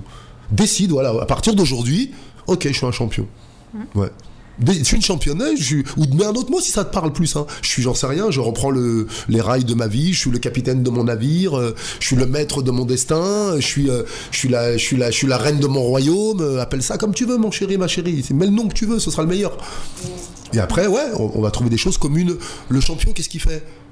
Déjà, il a une posture. Et on le regarde, il essaye, tu vois. Attendez, je me mets droite, s'il vous plaît. Mais tu vois, t'as vu, dès qu'on a un micro, dès que tu représentes, tu vois, si un jour je t'interviewe, tu sentiras que tu portes Radio Armada, tu portes ta féminité, tu portes ton histoire, tu portes tes ancêtres, tu portes un nom de famille. Ouais, des gens qui t'écoutent, quoi. C'est sans mettre une pression phénoménale, c'est d'avoir un standing. Après, le champion, qu'est-ce qu'il fait? Il s'entraîne, il bosse. Il est bon, il est doué, il a du talent. Le talent, c'est les heures passées là dans ma chambre à faire des katas, à faire des trucs, ces heures à faire des kilomètres, du vélo, du basket, du tennis de table, à prendre le RER, le bus, le métro, à traverser la ville à pied en long, en large, en travers, pour aller jouer pas loin d'ici, à Birakem avec les Américains en 88. On venait pas de ticket de métro et moi j'aimais pas trop frauder, je voulais pas mener une amende à maman à pied ou en vélo, quoi. Et 4 heures de basket et on retournait à Villejuif en montant la côte de Bicêtre. Waouh, bouge tes fesses. Posez-moi ce satané truc, il est où? D'ailleurs, je l'ai posé, je ne sais même pas où il est. Ce truc-là, avec tout l'amour que j'ai pour lui, merci de nous connecter au monde. Ce truc-là, il te fait croire que je veux, je clique, et ça arrive. Que ça soit à manger, que ça soit des médicaments, que ça soit un vêtement, que ce soit même de l'amour ou du sexe. Je clique et ça arrive. Non, ça c'est pas vrai, c'est pas la vraie vie ça. Bouge, crapahute, marche. Va à une autre ville, va à une autre rue, sortez physiquement. Sincèrement, bénissez ce truc, le numérique là, et le 21e siècle, il est déjà trop numérique, il sera spirituel ou il ne sera pas. Reconnectez-vous à la vraie vie. Acceptez les désaccords. Ah, il est pas aussi beau que je pensais et tout machin. Bah ouais, il a peut-être un autre talent, il y a peut-être autre chose. Creuse. Ce mec-là, il va peut-être te préparer au mec d'après. Le zappe pas tout de suite, tu vois. Cette personne, elle a quelque chose pour toi. Donc, je pense qu'il y avait aussi cette notion de mouvement. On avait rendez-vous mercredi avec une copine et je la voyais à la gym et j'étais fou d'elle. Ah, mercredi prochain. Waouh! Il n'y avait pas le soir, ouais, salut, ça va, 5 minutes après, oui, tu m'envoies une photo, t'es où? Non! Le moment d'après, j'étais avec mes copains qui étaient là. Et à table, j'étais avec ma mère. J'étais pas en train d'ignorer ceux qui sont autour de moi pour de vrai et qui pourraient m'aimer en donnant de l'amour à ceux qui sont loin et qui peuvent pas m'en donner. Vous voyez ce truc-là? C'est bizarre, non? Et oui, malheureusement, enfin voilà, il y a des côtés positifs, bien sûr, mais il y a aussi tous ces côtés qui nous empêchent de vivre facilité, et de communiquer avec les personnes qui sont vraiment présentes ici et maintenant. Voilà. Comme on l'est. Donc ça répond à vos questions là sur le champion, un peu sur le mindset, Oui, bien sûr. Ouais. Moi, j'ai quand même encore des questions au sujet de la peur. Ah oui, on n'a pas abordé la peur. Parce que moi, c'est longtemps. Je sais pas si toi aussi, Morgane, t'as ce sentiment-là, mais il y a des choses, moi, que je me suis empêchée de faire par la peur, où j'avais peur d'être jugée, peur d'être condamnée, peur de ce qu'on allait penser de moi. Donc, j'ai souvent pas osé dire les choses comme je voulais, ou faire les choses. Voilà, donc... la peur de ce qui pourrait arriver si on fait ceci ou cela, quoi. C'est ça. Et du coup, ce courage-là, oui, je sais que tu dis faut crapahuter, faut y aller, faut le faire, mais et parfois on a tellement de barrières, de choses qui viennent nous bloquer là-dedans. Alors qu'est-ce que tu dis toi, par exemple, à tes élèves quand il faut, qu'ils dépassent leur peur? Alors si tu vas coacher un futur champion, comment tu vas l'inspirer à dépasser sa peur pour Déjà, bien souvent, la vie m'a appris que quand les gens viennent me voir, c'est parce qu'ils ont envie de le faire, tu vois. On va reparler d'étiquette. La peur, c'était négatif. N'aie pas peur, faut pas avoir peur. Oh, t'es grand, n'aie plus peur. Oui, et tout le contraire, nos parents, j'ai peur, hein. Ne tombe pas, ne fais pas ci, ne mange pas ça, ne parle pas à lui, n'aie pas de mauvaises notes. Eux, ils avaient peur de tout. Nous avons été élevés depuis 2000 ans dans un monde de la peur. J'ai 50 ans, ça fait 40 ans que j'entends parler de pandémie, de maladies, d'infections mondiales. Ça a commencé par l'hépatite C, l'hépatite B. Ensuite, je suis de la génération du sida, moi. Ensuite, il y a eu, j'en sais rien, chikungunya, Ebola, grippe H1N1, grippe aviaire. Ça fait 40 ans qu'on traumatise nos parents avec la peur du microbe. Et la vie le répète, les enfants vivront le monde de la peur de leurs parents. Et qu'est-ce qu'on vit aujourd'hui ? Un monde de la peur du microbe. Ceux qui ont connu la Première Guerre mondiale, ils ont eu peur de quoi ? De la Deuxième Guerre mondiale. Qu'est-ce qu'il y a eu ? Leurs petits-enfants ont fait la Deuxième Guerre mondiale. Nous ont dit plus jamais ça, plus jamais de guerre. Il y a eu d'autres peurs. La peur de mourir par des virus, des microbes, partout. Alors qu'on prend de la malbouffe, on prend des médicaments qui ne fonctionnent pas forcément. On a des comportements, des tempéraments qui sont plus acidifiants que n'importe quel aliment. Donc la première chose, c'est de réétiqueter la peur. La peur fait partie de toi. Comme la joie, la colère, la tristesse et la peur. Voilà nos émotions dominantes. Tout le reste, c'est des dérivés. T'es livré avec ça. Dis-moi, j'aime pas mes dents, j'aime pas mes cheveux, j'aime pas mon nez, j'aime pas mes ongles, j'aime pas ma peur. C'est tu décides déjà d'avancer dans la vie avec un handicap. On m'a donné un bagage, on m'a donné des panneaux indicateurs. La peur, c'est un indicateur, c'est un signal. Et moi, je refuse ce signal. Et je vais avancer dans la vie sans feu rouge. Sans indication, sans savoir où je vais. Mais quelle chance tu te laisses. Donc tu réétiquettes. La peur, c'est mon copain. C'est ma copine. C'est un messager qui me dit « Waouh, waouh, là, on sort d'habitude. Celui-là, il te plaît vraiment. » T'as compris ou pas ? Waouh. Rien que lui te dit bonjour, déjà, ta vie, elle change, ok ? Ou rien que celle-là te dit... La peur te dit, tu sors de la routine. Tu sors de cette journée qui était ni bonne ni mal, un peu fade. Tu es là pour vivre de l'intense et des émotions. Tu connaîtras la trahison, le rejet, l'injustice, on va faire de la vitesse, on va voir « Ah, j'ai peur dans la vie » et vous avez jamais consommé autant de films d'horreur, de séries gore, le 1, le 2, le 3, le 4. Vous vous réunissez ensemble pour regarder des films qui font peur. Vous allez regarder des mecs qui font des trucs de fou. Mais tu vois, il y a beaucoup de trucs, tu vois, ou des séries avec un peu de suspense. Et tu dis « Waouh !» T'aimes les films d'horreur, toi, Morgane ? Il y a eu des séries, il y a des âges, en fait, on se réunit. J'aime bien le film où il y a du suspense, c'est vrai. On est fait pour vivre de l'intense. Nous sommes faits. Et d'ailleurs, remarque bien quand ta vie est fade, qu'est-ce qui se passe ? Il t'arrive une galère. Parce que nous sommes faits pour vivre de l'intense. Et bien souvent, ne sachant pas nous-mêmes provoquer notre intense, on laisse la peur nous submerger. C'est quoi la peur ? C'est une information moléculaire, cellulaire. Les muscles qui se tendent, la respiration qui se bloque, la gorge nouée, une boule dans le ventre. Si tu ne t'associes pas à la mémoire, je vois un chien là, c'est parce que j'étais mordu petite. Juste là, il y a un danger. La peur, elle t'indique, tiens, il y a un danger. Il faut que tu changes quelque chose, que tu apprennes quelque chose. Tu vas vivre quelque chose de transcendant, de grand pour toi. Tu vas créer un souvenir indélébile. C'est ça que ça veut dire.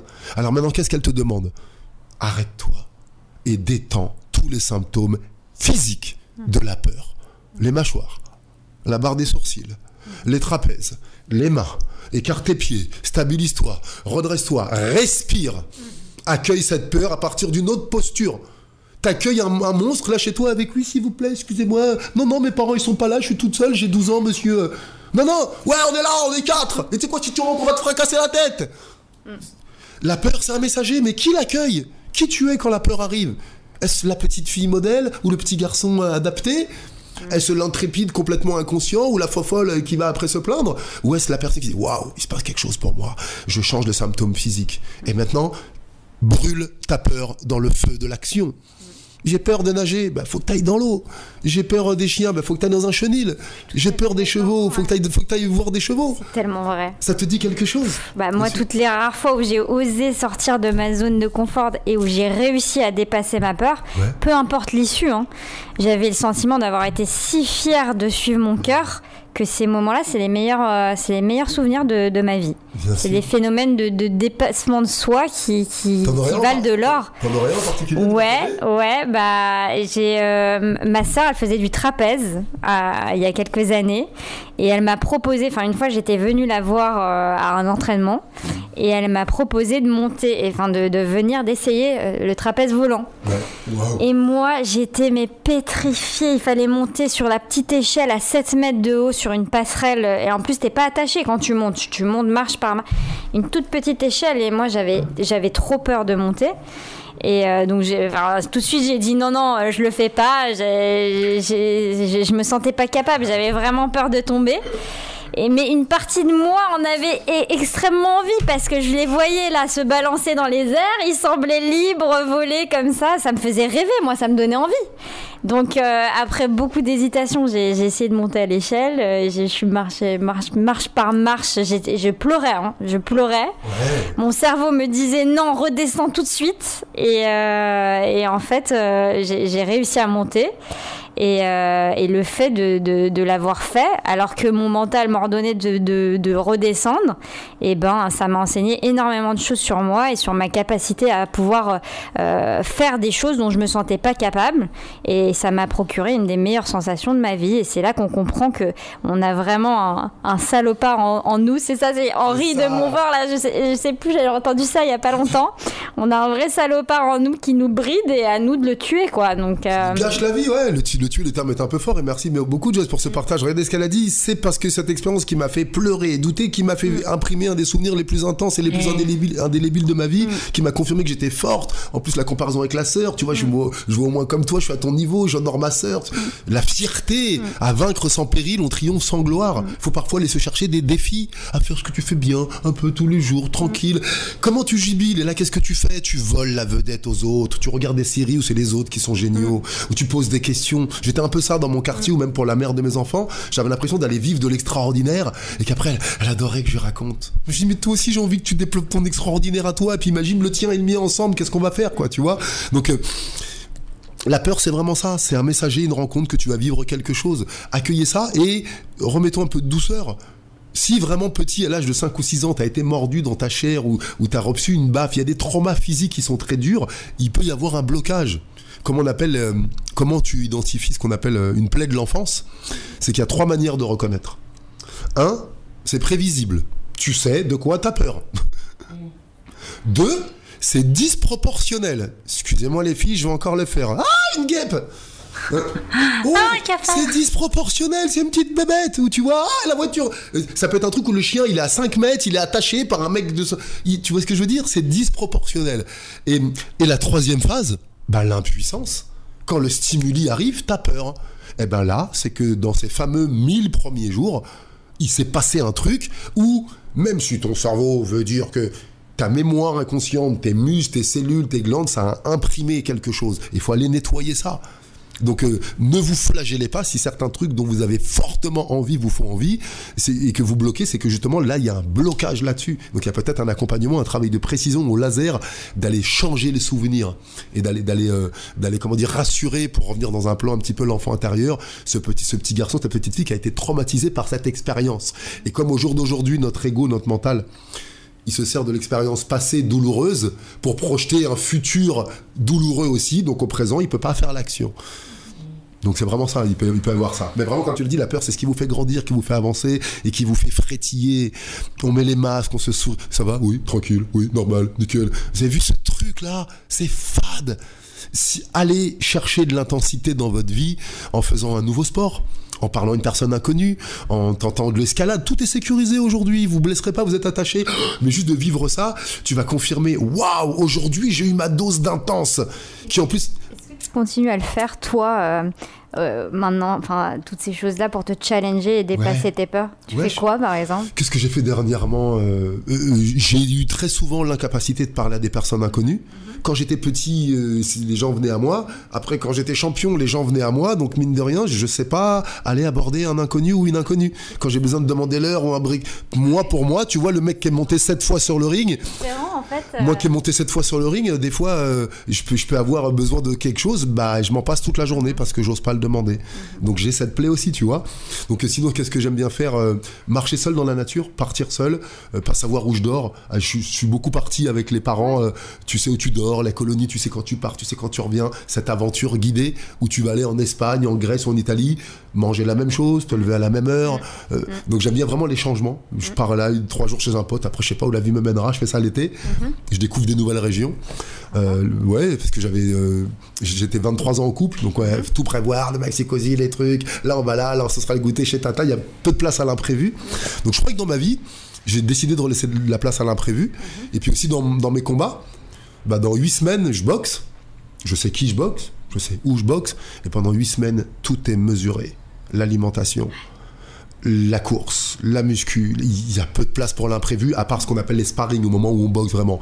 Tout est mesuré. Et c'est comme ça aussi qu'après, grâce à cette grosse base, un expert, c'est un expert des bases. Grâce à cette grosse base, après, tu peux créer de l'inattendu et du surprenant. Mais je pense que je vais chercher ça aujourd'hui dans cette vie un peu de bohème, d'aventure. Je pars, je dis mais il n'y a personne qui m'attend à la maison. Après le rendez-vous, là, je vais dire qu'est-ce que je fais? Je vais vite rentrer chez moi. Non, je peux aller me poser sur les quais, je peux aller faire mon yoga ailleurs, trouver un nouvel endroit, regarder la vie, j'aime ça beaucoup aussi. Donc les choses qui me transcendent. Qu'est-ce qui me fait peur en ce moment? J'ai pas de nouvelles de ma fille depuis 2 mois. Ça me fait pas peur, ça me fait plus mal. J'ai pas peur qu'elle revienne pas parce qu'à 21 ans, il y a une grosse scission. Et j'avais dit à mon fils et ma fille que je les dédicacerais en fait. Indiana et Mindelo. Donc je vous fais un gros bisou. Salut les enfants. Ouais, et puis ils sont grands. Ils sont grands. Ouais. Indiana a 21 ans. D'accord. Et Mindelo, il a eu 13 ans il y a 15 jours. Donc voilà quoi vous dire sur la peur. Vivez-la si elle arrive. Si tu ne choisis pas les choses auxquelles toi tu vas avoir peur et te confronter, arrête-moi si ce que je dis est faux. La vie t'amènera des peurs que t'as pas choisies. Vrai ou pas? Il a raison tonton Aurel là-dessus ou pas? Mais oui. Alors va choisir. Dis-toi, aujourd'hui j'ai un défi. Ça peut être un truc sportif, aller lever de la fonte, renforcer vos muscles. Ça peut être un défi artistique, ça peut être lancer ta chaîne YouTube. J'en sais rien moi. Ça peut un truc que t'as jamais fait, avec lequel quand tu penses, oh non moi je ferais jamais ça. Ah bon? C'est celui-là qu'il faut que tu fasses.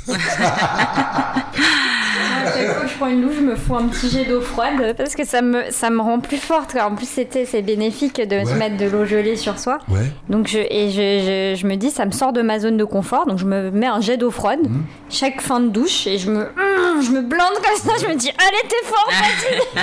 Et en fait, ça me renforce, quoi. Ça me fait un peu sortir de mon confort parce que j'ai pas du tout envie de me mettre. À l'eau chaude. Ouais. On a de l'eau chaude qui tourne. C'est chaud, c'est douillet. Et donc, c'est très chouette. Et quand même, je mets une petite précision parce que c'est très bon le froid parce que c'est vasoconstricteur. Et on a remarqué aujourd'hui que quand on reste dans le froid, toute l'énergie du corps, elle va au cerveau. Donc, il faut retiédir un petit peu après. C'est-à-dire que vraiment finir que par du froid, on a le nerf vague.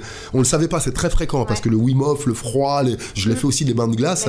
Et est-ce qu'il paraît qu'à la cryothérapie, à long terme, on a le nerf vague, le nerf qui relie le cerveau au cœur et qu'il est très sensible au froid et qu'à très long terme, ça peut vraiment le figer, lui faire du mal. Par exemple, nous, quand on se met des poches de froid, les sportifs, c'est pas plus de 20 minutes, pas directement sur la peau, et après on dit tout de suite de remettre une pochette tiède, parce que ça fait... C'est-à-dire que le froid va raffermir, ressolider les cellules blessées, tout ça, mais ça peut aussi créer de la cassure et de la fragilité. Donc, selon les courants, ceux qui font des douches froides, terminer avec un truc, je crois, l'eau, pas 1, 2, 3, pas plus de 5 degrés en dessous de l'air ambiant. Sinon, ça crée un décalage trop important pour le corps. Et ce qui peut être bon à petite dose, ça peut faire des chocs à long terme, quoi. Juste de revenir avec un peu d'eau tiède à la fin. Que ça t'aura maintenu l'effet vasoconstricteur. Et la vie, c'est vasodilatateur. C'est chaud. Alors, si vous voulez bien, c'est le moment de passer à la deuxième page promotionnelle. Voilà, on va poursuivre l'émission, mais ça passe extrêmement vite. Là, on arrive déjà à la dernière partie de l'émission, mais oui, je sais, c'est triste, mais quand même, je pense qu'on aura l'occasion d'aborder encore quelques sujets. Mais juste avant, j'invite les auditeurs et auditrices à prendre de quoi noter, puisque nous allons en rappeler tes coordonnées, Aurélien. Donc, restez à l'écoute. On se retrouve juste après cette deuxième page promotionnelle.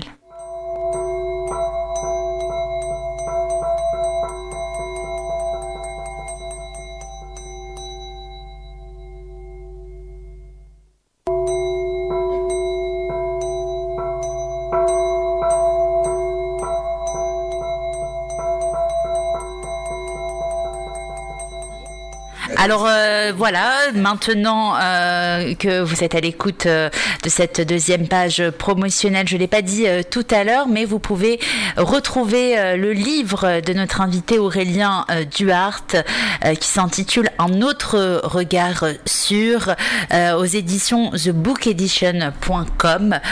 Donc n'hésitez pas, il suffit tout simplement de taper sur un moteur de recherche Aurélien Duhart, Un autre regard sur pour retrouver son ouvrage. Et puis si vous avez envie de le retrouver sur Instagram, rien de plus simple que d'aller chercher Aurélien Duhart _coaching, tout attaché, donc Aurélien Duhart, _coaching sur Instagram. Vous pouvez également vous adresser à lui en lui envoyant un email à l'adresse mail suivante aduhartcoach@gmail.com. Alors c'est la lettre A suivie du nom de famille Duhart, DUARTE coach COACH @gmail.com. Et vous pouvez donc retrouver l'ouvrage d'Aurélien Duhart aux éditions The Booking Edition avec l'accent, et le livre s'intitule Un autre regard sur, donc d'Aurélien Duhart, notre invité ce soir sur Radio Ici et Maintenant.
Alors on poursuit notre émission dans le cadre du magazine Santé Spiritualité ce soir. Et bien comme vous l'avez entendu, on est avec notre invité Aurélien Duhart, coach, conférencier, mais pas seulement. Voilà, là on va peut-être petit à petit commencer à parler aussi de ton livre, Aurélien.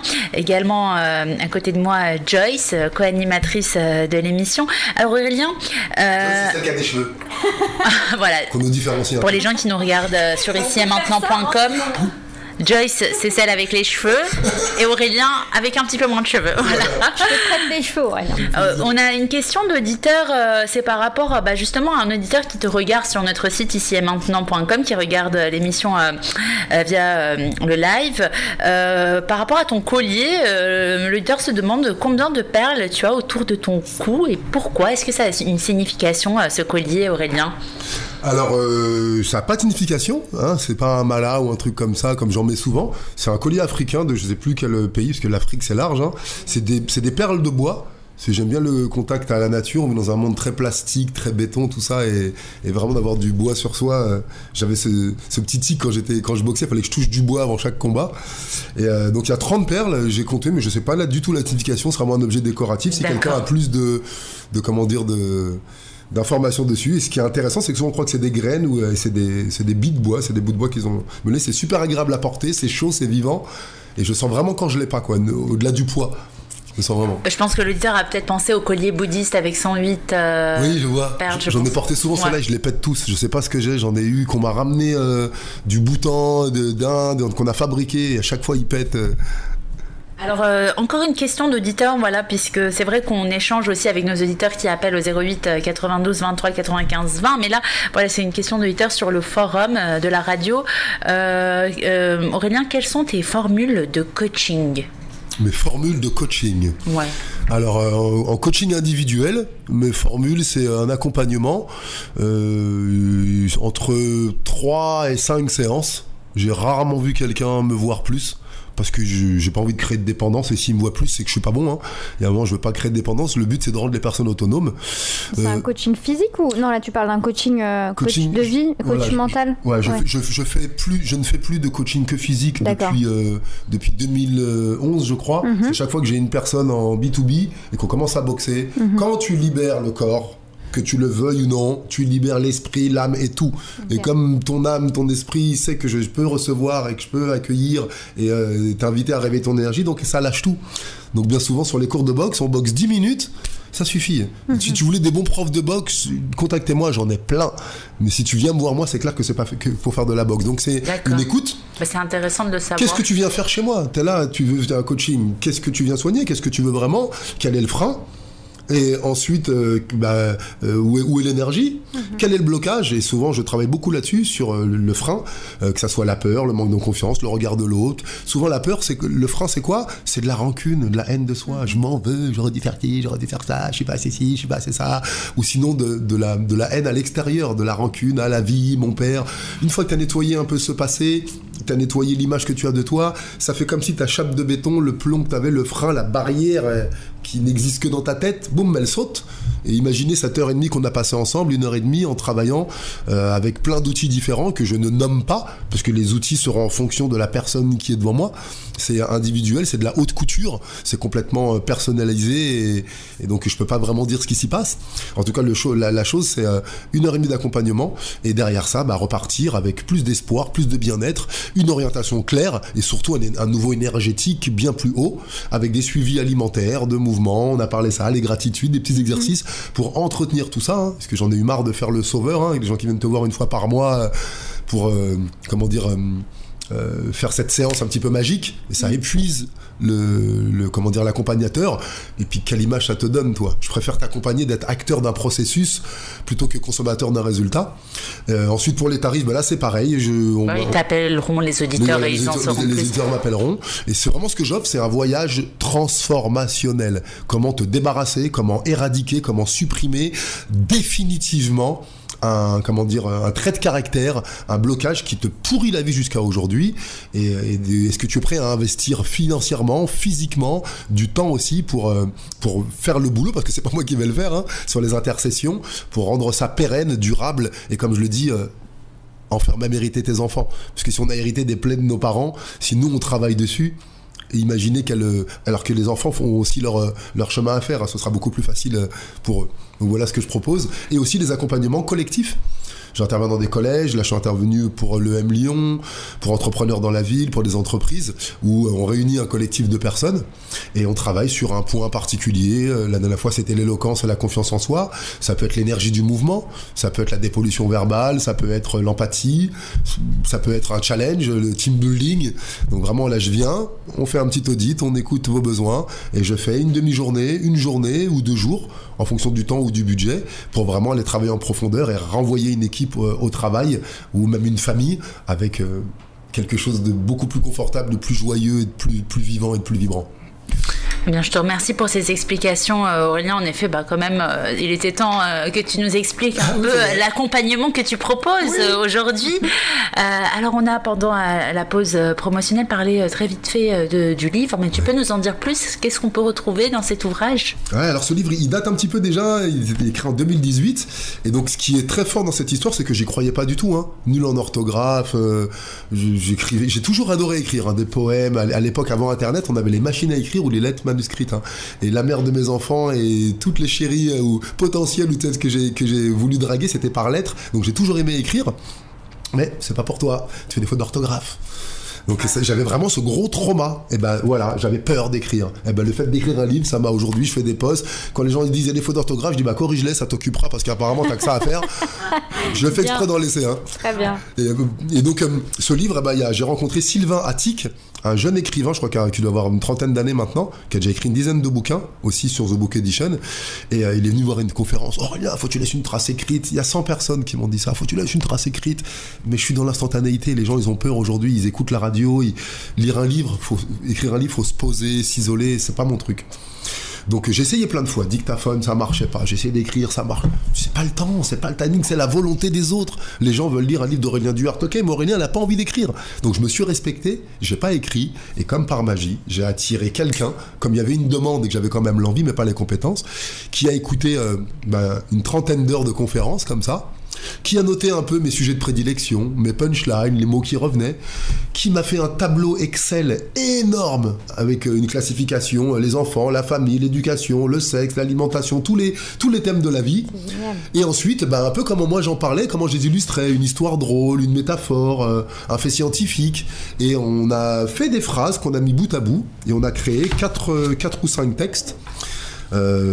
Punchy, dépollué verbalement, plein d'énergie, sincère, vrai, qui témoigne un petit peu ma vie et qui porte un autre regard sur, un autre regard sûr et sur, pas un regard hésitant, pas un regard, si, il y a des choses, on sait. Si tu vas par là, c'est la douleur. Si tu vas par là, c'est l'absence de douleur. On sait. Choisis ta route, quoi. Donc je voulais vraiment un autre regard sur les relations hommes-femmes, l'amour, la sexualité, l'argent, l'éducation, l'alimentation avec amour, bienveillance et sincérité. Je voulais un truc pas à l'américaine, il faut faire ça, levez-vous tous les matins, on est des winners, ça, et puis ni le truc misérabiliste, asseyez-vous, priez, et Dieu fera tout. Je voulais un petit mix entre les deux. Donc voilà, je suis très ému d'en parler parce que je commence énormément de conférences par cette poésie en lisant, ça ouvre les cœurs. J'ai été très touché d'être regardé comme un auteur, quoi, j'arrive avec ma ceinture, mon truc, et j'ai fait des séances de dédicaces de livres, et je me grattais la tête, je dis, oh là là, tous mes profs de français qui doivent se retourner dans leur tombe. C'est pas que je veux qu'elles meurent, hein. C'est que vu que j'ai 50 ans, elles doivent être mortes maintenant, hein. Elles sont vieilles, hein. Mais ouais, c'était une belle aventure, et laisser une trace écrite, des petits carnets, j'en ai plein, je vous invite ça aussi. Là, sors un truc, tout de suite note, même sur des brouillons, noté en bleu sur du blanc, un petit carnet que tu gardes, et partout, noté. Les paroles volent, les écrits restent, quoi. Sur un tableau, quand tu t'emmerdes dans les transports, lis ce que t'as écrit, dans les files d'attente, dès que tu sais pas quoi faire, dès que tu es en train de travailler du bulbe, en train de t'inquiéter, ce qui veut dire faire des projets négatifs, dis à ton cerveau, ok, tu veux penser, d'accord, je vais choisir à quoi tu vas penser. Et pour ça, il te faut un support, parce qu'il est trop fort, lui. Il est trop fort. Donc voilà l'histoire un peu de ce livre. Merci pour ces... Alors écoutez, il nous reste très peu de temps, 5-6 minutes, peut-être une petite conclusion. Est-ce que Joyce, toi, tu voulais peut-être mettre quelque chose une conclusion, une question que tu voulais poser que tu n'as pas... Non, moi, je voulais citer le passage d'un film parce que ça m'a fait penser exactement à toi, ton personnage. Ça résume un peu tout. C'est un passage d'un film qui s'appelle Coach Carter avec l'acteur Samuel L. Jackson. Et il joue un entraîneur de basket, donc tu connais. Et il s'adresse à ses joueurs et il leur dit: notre peur la plus profonde n'est pas d'être inapte. Notre peur la plus profonde est d'avoir un pouvoir extrêmement puissant. C'est notre propre lumière et non notre noirceur qui nous effraie le plus. Nous déprécier ne servira jamais le monde et ce n'est pas une attitude éclairée de se faire plus petit qu'on est en espérant rassurer les gens qui nous entourent. Nous sommes tous conçus pour briller comme les enfants. Cette gloire n'est pas dans quelques-uns, elle est en chacun de nous. Si nous laissons notre lumière briller, nous donnons inconsciemment aux autres la permission que leur lumière brille. Si nous sommes libérés de notre propre peur, notre présence suffit à libérer les autres. Et ça, c'est toi en fait, ta présence suffit à nous libérer de nos peurs et tu nous inspires. Merci d'être venu parler de ton expérience parce que tu nous inspires vraiment à faire briller notre lumière. Et on l'a en chacun de nous, j'en suis persuadée. Et t'incarnes cette preuve que ce pouvoir existe réellement en chacun de nous. Et merci pour ça. Merci beaucoup. C'est un honneur d'avoir participé à cette interview. Waouh, pour une première, Joyce, qui pour un coup d'essai, comme dirait Corneille, ce fut un coup de maître. Merci pour ce retour et cette citation de Coach Carter. Ouais, brillez, allez-y, soyez lumineux, soyez vous, quoi. On a souffert à se rabaisser, à s'amoindrir, à se diminuer. On n'honore pas la vie, on s'honore pas nous. Brillez, ça va déranger, ça va gêner. Et ça a toujours été le cas. Quoi que tu fasses, quoi que tu dises, ce monde est dark et sombre. Allumez vos chandelles, aimez, priez. Faites ce que vous faites bien. Tu fais des gâteaux bien, fais plein de gâteaux. Tu fais des bisous bien, fais plein de bisous. Tu sors bien les enfants, fais bien les enfants. Tu fais du business, fais bien du business et surtout partage avec les autres et autorisez à être vous, mais plein feu quoi. Plein feu, on s'est tellement rabaissé, on a tellement mis de chape de plomb sur nos têtes. Donc ouais, aujourd'hui, je te remercie de voir que peut-être j'insuffle ce truc en vous, je rallume un truc, j'invite à y aller. Eh ben ouais, je l'assume. On m'a fermé les classes pour ça, on m'a viré de l'armée, on m'a viré de la chaîne L'équipe, on m'a viré de plein d'endroits parce que j'insufflais un truc fort et puissant. Bah aujourd'hui je l'assume, je le reconnais, ce qui fait que peut-être comme toi, si tu as peur de ta puissance parce que tu l'utilises pas, utilise-la et puis c'est là que tu verras aussi tes limitations, tes fragilités, accepte-les au même niveau et tu seras aussi équilibré. Si on a peur peut-être de notre puissance parce qu'on a abusé du pouvoir, on en a fait du mal, les gens qui ont eu le pouvoir c'était pour contrôler, diriger, dominer, diviser, et ce pouvoir si tu t'en sers pour te rassembler, te contrôler, te dominer, toutes tes peurs, tes appréhensions, tes appétits, tes pulsions, et te réinjecter dans le monde comme quelqu'un de plus clair avec toi, de plus lumineux, de plus lumineuse, de plus valeureux, de plus conscient, de plus aimant, ben forcément tu t'améliores toi et t'améliores tout ce qui t'impactera. Donc très belle conclusion, j'ai envie de dire coach Joyce Carter. Ça m'inspire exactement toi quoi. Eh bien merci à vous deux, merci Aurélien, merci Joyce. Merci Morgane. Je vais tout de suite rappeler l'Instagram et l'adresse email d'Aurélien pour que les auditeurs puissent le retrouver après cette émission. Donc restez à l'écoute, c'est la dernière page promotionnelle avant de se dire au revoir.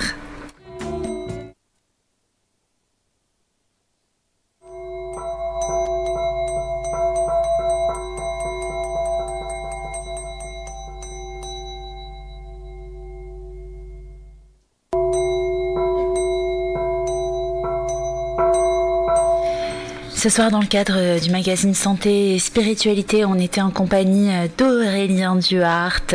Vous pouvez le retrouver après cette émission en le suivant sur Instagram. Son compte Instagram, Aurélien Duhart-coaching.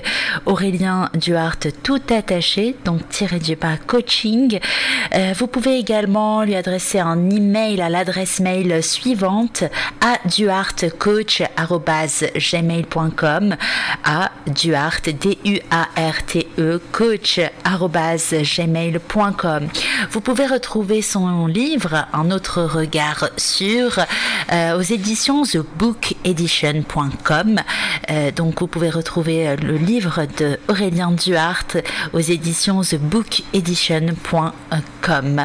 Vous avez à présent toutes les informations. Je fais un petit récapitulatif pour que vous puissiez vérifier afin de voir si vous avez tout bien noté. Donc l'Instagram de notre invité, c'est Aurélien Duarte-coaching, l'adresse email duartecoach@gmail.com.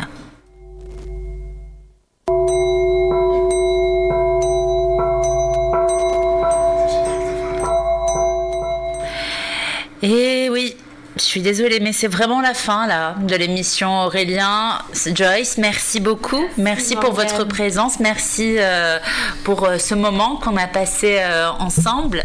C'était super. Merci également, bien sûr, aux auditeurs pour leur écoute et pour leur fidélité. Alors, j'espère à bientôt. À très bientôt, Morgane. Merci vraiment pour cette fenêtre. Merci aux créateurs de la radio et de ce média. Merci aux éditeurs. Et bien sûr, pour un autre sujet, on pourra peut-être préciser si vous avez envie d'entendre un autre regard sûr et différent sur un sujet en particulier. Là, c'était plus une connaissance du personnage. On pourra venir un jour peut-être avec un sujet précis et puis le creuser avec autant de passion, autant d'amour, autant de joie. Et déjà, nous, comme le disait Joyce, on vit de ça. Voilà, j'aimerais vraiment vous remercier parce que je fais ce que j'aime. Ça nous a touchés, on l'a dit, ça nous parle, ça, c'est gagnant-gagnant, c'est nourrissant pour tout le monde. Alors merci et allez vite éradier ça maintenant. Allez en faire profiter les autres. Merci, à très bientôt et excellente soirée aux auditeurs et auditrices de la radio Ici et Maintenant. Merci d'avoir suivi cette émission. Vous pouvez poursuivre l'écoute sur ici-et-maintenant.com. Est-ce que Joyce, tu voulais rajouter quelque chose? Désolée. Non, absolument pas. J'ai fait ma conclusion. Merci. D'accord. Merci. La suite maintenant sur le site ici-et-maintenant.com ou bien sur le canal 9A de la RNT. À partir de 23h, vous pouvez reprendre l'écoute sur 95.2 FM avec une archive des émissions de Nicolas Baltic. Excellente soirée à toutes et à tous sur Radio Ici et Maintenant. À bientôt, au revoir.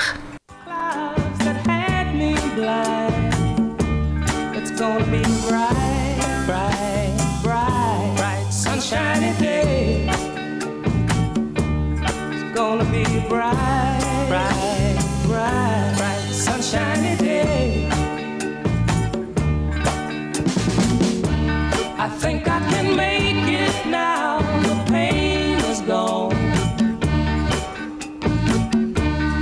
All of the bad feelings have disappeared. Here is that rainbow I've been praying for.